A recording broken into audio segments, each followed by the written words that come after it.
Good morning. Good morning.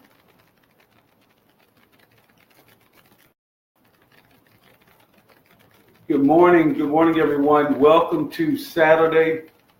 It's another great day to be alive, to do all that God has called, anointed, and appointed us to do.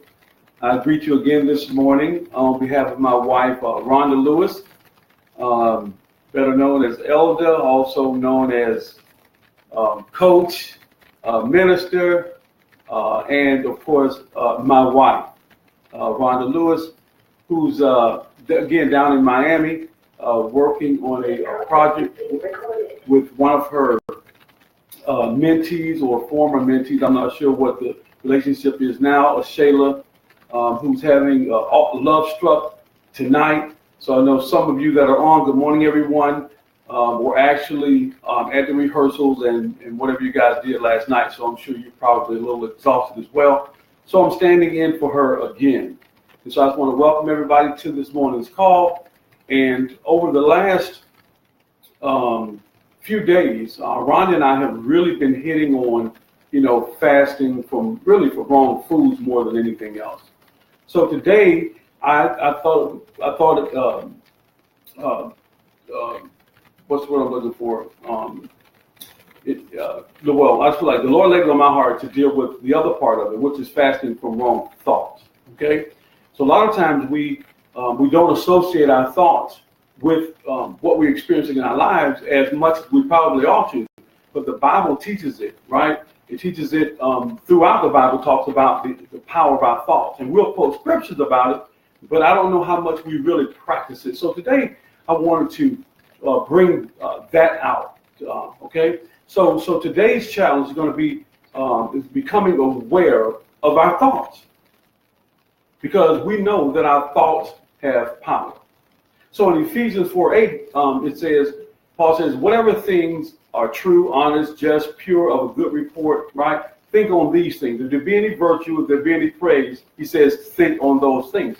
So our thoughts should be aligned with those principles, right? We ought to be thinking on those things that are good. But many times we don't. Many times we focus on the problem, and we focus on the problem. Guess what? We cause that problem to become even larger and more manifest in our lives, because the Bible tells us that our words don't return to us void, right? So our words are equated with our thoughts. They don't return to us void. They actually go out and do what we send them out to do, okay? So we have to be very careful about that, Sometimes I think we forget that the example I like to use is, I think God kind of gave us, through this process of our thoughts and our words, he kind of given us a machine gun, right? And we'll go out there, we'll spray our thoughts and our words all over the place. And then we hitting all kinds of things, right? It's like when you're going fishing. You don't know what you're fishing for. You just put a shrimp out there and you throw it out there and you hope whatever hit it, that's what you pull up, right? Well, guess what? It's the same way with our words. So what we have to do, right?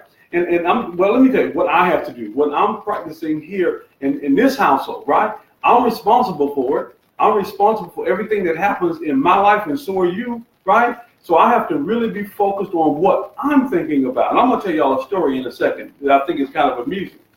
And as a matter of fact, I'll just go ahead and go into it. So I was reading one of my favorite authors who's since gone on to be with the Lord, and he tells a story about one of his clients. He was speaking with one of his clients, and his client came to him, and she was complaining about the way her boss on her job was treating her. And so she told him all the bad things that he was doing, just enumerated, he's not fair to me, he's rude to me, he doesn't like my work, he rejects everything that I bring to him, right?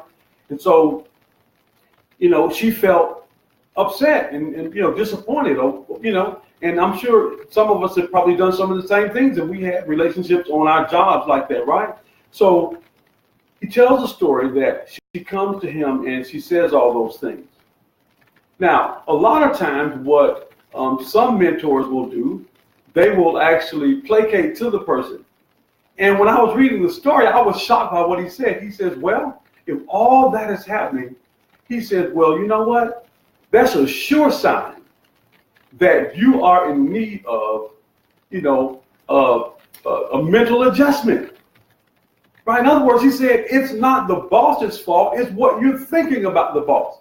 He said, so on your way to work, what are you thinking about? She says, well, on the way to work, I'm thinking about, the criticisms and, how I don't like him and, he's going to critique my stuff and I know he's going to reject it and all of those crazy thoughts. So guess what? Her words went before her and they performed. So guess what? When she got there, he was actually there waiting on her to actually do that which she had purposed in her heart to happen. Because we don't make the connection between our thoughts and our words and what we experience. But the Bible clearly tells us that as a man thinketh in his heart, so is he. We say that all the time, right? But do we really believe it? Do we really understand it? And it doesn't rest. It doesn't rest, right? We want to take it off. We want to do it when we go to church, right? We want to do it in certain circumstances. But guess what? It's always at work. So we have to be mindful of that. So today's, this whole fast is about fasting from wrong thoughts and wrong food. So obviously we're dealing with the health in the body when we deal with food, but when we're talking about our thoughts, right now we're talking about the spiritual side of this thing. And it's real. We have been given the power to do those things, and we do it. But do we always do it in a responsible way? And that's the challenge. It's for us to start to catch our thoughts. And I'm going to tell you, when I read that story, it blew me away. Because I'm going to be really candid with you for a moment, okay? There was a time, I read this a few years ago. And when I read it, my wife was in her office and I was in my office. And I was having these great ideas, right? And I would go, and I was like, look, I'm going to go tell Rhonda about this idea. But before I got up to go, I actually thought in my mind, she's going to reject it. She's not going to like it. I know she's going to critique it. She's going to do all this kind of stuff, right? And so I got up and I walked from my office to her office. And guess what happened? By the time I left my office and got to her office and I tried to present it to her, guess what she did? Just what I thought she was going to do. She critiqued it, she rejected it, and then I just walked away and tucked my tail, right? In defeat again. But, so after I learned that, I said, wait a minute, I'm going to change now, right? So now I'm gonna see her accepting it and liking it and giving me a good report, right? Or giving me good constructive criticism that I can, a critique that I can actually take to make it better, but not feeling rejected. And when I did that, guess what? When I went back to her, that's exactly what I received. And I'm like, wow, this thing worked, right? So I think a lot of times we don't really believe the things that we profess to believe. Because it's not about just what we say, it's really what we believe. God says he'll give us the desires of our heart. So when we use that word desire, we always think of it as something nice, but desire is really the thing that you really earnestly want in your life. And the thing that you feel so passionately about, guess what? It manifests. God doesn't make that distinction.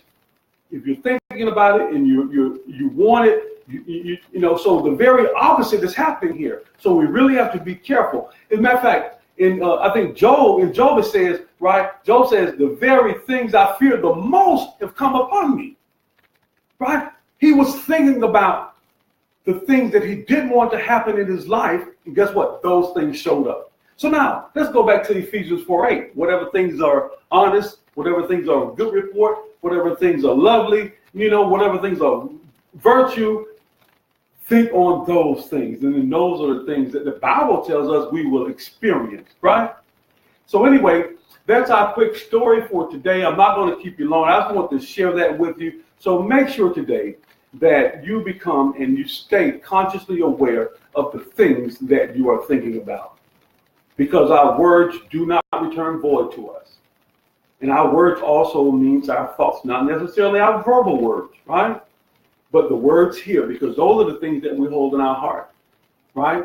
I have no friend that I used to work with, and she used to say, the mouth is made to say anything. So yes, we can read something and regurgitate it, but do we really believe it in our heart? So the things that we really believe in our heart are the things that we are really going to experience in our lives. So let's be mindful. Let's fast. We're going to fast away from wrong thoughts, wrong thinking, and think on the things that are good, honest, pure, and of a good report. And the Bible promises us that that's what we will experience in our lives. So you guys have a wonderful, wonderful Saturday. Those that are attending Love Struck, enjoy yourselves. I know you will. I attended one a few years ago, and it was awesome. So I understand the lineup that's happening tonight.